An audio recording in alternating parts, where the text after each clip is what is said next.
Hi guys, welcome back to another little video. And before you say anything, yes, I did disappear for a little bit, but I think I'm back now and I just had a bit of personal things to deal with. Nothing bad, just really god awful annoying. But anyways, besides the point, what I'm saying is I should be getting back into the swing of things and actually doing more. So yeah, we're gonna start with this one. And today I thought I was just gonna show you like all the things that I use to actually make my manga. So since I've never really like gone through it or show you like the tools I use, I mean, I say tools, there's not much, not much at all, but like I thought I might as well share it anyways. First off, when it came to the actual planning of the story, what I ended up finding what worked for me after trying quite a lot of things, and I've talked about this before in like another video, but what worked for me in the end was post-it notes on a wall. That's how I planned out my story, is I found it with physical post-it notes as well. There were things I know I wanted to happen and I know when I wanted them to happen in the story. So with the post-it notes, I could easily physically move them around from my wall, and that way I could also see where the story was sort of lacking and where I needed to tie things in, fill things out a bit more to, you know, make it a full story. And with actual physical post-it notes in front of me that I can move on a wall, it really helped, it really worked. So that's what I did, and I highly suggest you try that as well. I mean, I did write the sort of story out afterwards on my iPad, just in like I use Notion, I'll show you. But yeah, that's my holy grail. This is how I'm going to plan out stories from now on as well, and then from these move on to just writing it out. So that's the initial stages. Onto the storyboards. I always work traditionally for them as well. Like I tried digital, but it just didn't work with sketching it out. It just didn't work, didn't feel right for me. So I stuck with traditional media for this, and I just use paper, sheets of paper.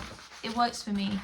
Like I got a big pack of this like recycled printing paper. Works absolutely fine. It was cheap and I don't care about using it for like little scratchy thumbnails. It was great. And I always keep them in this big folder that I'm going to show you right now. This is the folder I used to keep all my thumbnails in here. So this is all from like the first chapter. I started at first doing them like one page at first, because I found at that point, because I was still figuring things out how I wanted to do them, it was easier to sketch it out this way. So you can see all these all my storyboards. But now getting later on into the story, I've just been doing it like this. So one page, I have quite a few pages on here. Yeah, so you can see I do quite a few, because when they're this small, I find it easier that I can sort of see if that will work, and then if not, I can sketch it out again. And also I make a lot of notes now, and just seeing like, because I do them so small, obviously I can't write things in them, so I'll number it where I want the speech bubbles and I'll write things out. Because the way I sort of write this, I mean script, story, whatever, I don't really write like a proper script. If there's things I know I want to be said, I'll write it down. But apart from that, a lot of times I will just sort of go off the general idea I had, and just like as I'm sketching it out in the storyboards, I will figure it out then. So that's kind of how I work. I know a lot of people really like to do like a script and stick to that script, but that didn't really work for me. When I tried writing everything out, I don't know, I couldn't get into a flow of it. This works a lot better for me, because, you know, I play it out in my head like film, and then, you know, I just write down what they say, if that makes sense. So that's how I work. I also did some sketches for the cover, but yeah, that's how I'm working at the moment with these. Now we're on to like the digital aspect of this process. So first, as you can see, this is my Notion, and look, I'm not like a Notion girly. I don't really know, I don't understand it. I know the bare bones. I use it for what I needed, that's it. So this is where I planned out the comic after the post-it notes, after everything else I tried. This is kind of how I was gonna organize it. So now for like, I have my chapters, but then I just wrote sort of everything out, very bare bones, and that's kind of like the outline of the whole story, right? And when it comes to, yeah, see, I've got my chapters. I don't plan everything out like all at once and then work on it. I kind of go chapter by chapter. Sometimes I'll plan out a few chapters like together because they sort of flow into each other a lot better. But even these, like, they're not extremely crazy planned or anything. Like, I do like a general outline, and then sort of some are a bit more detailed, but some aren't, because I find that I build off of this in my actual storyboards, where I flesh things out a lot more and develop things a lot more. So these are kind of general outlines. It's how I like to work, and it works for me. So yeah, that's kind of it, what I use this for. And I don't really write like out scripts or anything. There's some things I know I want to be said, I put them in, I write them down, but apart from that, a lot of it is just sort of kind of flowing when I do the storyboards. So that's this. Now my next and my favorite thing to use is definitely Clip Studio. I love this shit. It's my favorite. It's the one art program I've consistently used throughout the years, like ages ago. There was a time I tried out Photoshop, but obviously that's extremely expensive as well, so I couldn't use it. Absolutely not. Same with, I tried a bunch of other programs, but Clip Studio has been the one that's actually stuck with me for ages, and now I'm extremely used to using it and how it works, so I think I'm just gonna stick with it. And anyways, it's good for manga and comics and all that anyway, since a lot of that, you know, a lot of people do use it anyways professionally. So anywho, that's what I use. And you can see here my canvas properties. This is what I'm working on now, because it is bigger, and when I print it, it's gonna be, I think it works out to pretty much half the size basically. So the images are bigger, so I can shrink them down, they'll still be a good quality, and I won't have to worry about anything like that. And when it comes to the actual like brushes that I use, when it comes to sketching out like my initial sketches, I use the sketching pencil. I find that it works the best for me. You know, it's a little pencil, so that's what I use for that. When it comes to inking, I use the rough pen. Now, there was a moment where I thought about using the G pens they have, but I like it when there's a bit more tooth to my lines. So I really like the rough pen because it's not too much and you can still get a smooth line, but I just like that roughness. I don't know. Just adds a little bit of texture because I quite like a lot of hatching.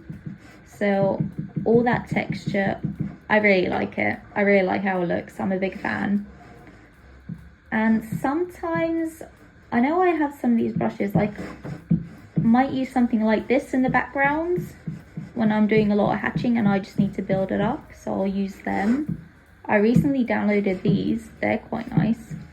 They get a bit thicker. I use a lot of these actually. I've been using them for sound effects in the backgrounds, because I quite like how they get thicker and you can put the edge on them as well. So if you do that, like I did in one of mine, now see if I can find it. There we go. Is it this one?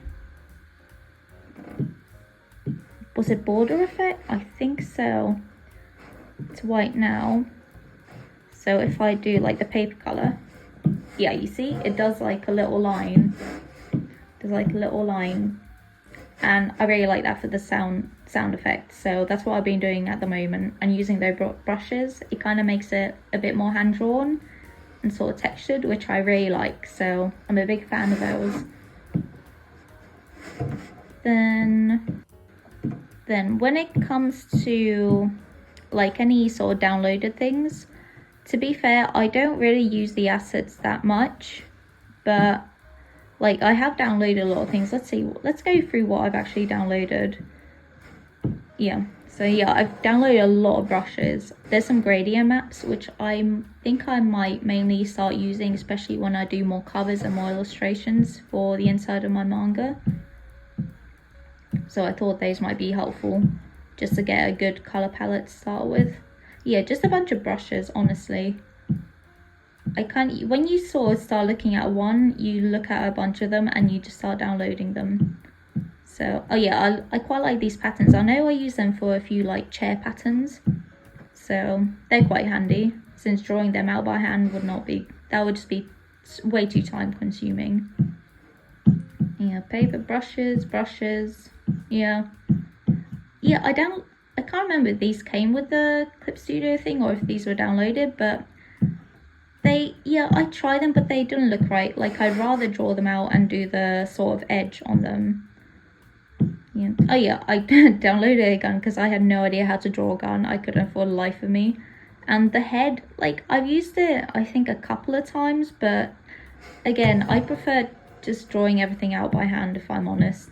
It's mainly like with the 3D models, like I sometimes might use the head, or when it comes to like the body, but that's only if I've like tried drawing it and I just can't for the life of me do it. I can't get it right. That's when I use them. And there's been 1 or 2 times where I've had to do that, but apart from that, everything is pretty much just hand drawn. And I don't really use like any of the background things either. That's all hand drawn as well. So yeah, I think honestly that's kind of pretty much it for what I actually use.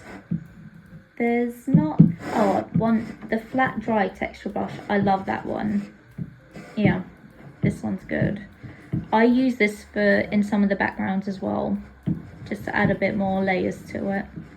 Just love how it looks, how it builds up. And when it comes to the frames, I use the normal rectangle frame. Balloons, I use the rough rounded balloon. Just again, it ties in a bit more with like the texture brushes I use. So I like it for that. And I think that's it, guys. That's kind of all I sort of use, all like the little brushes I use.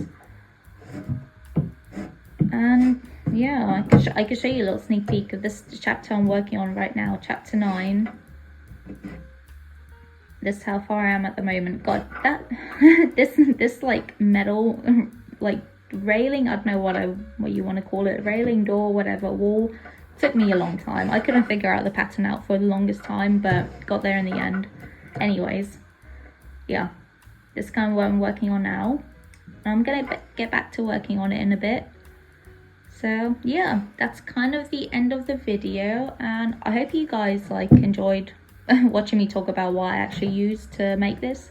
I know it's not like a crazy amount or anything like really special, but yeah, it's what I use, what I do, how I work, and yeah, just hope you guys had a bit of insight from this. So I'll see you guys in the next one. Bye.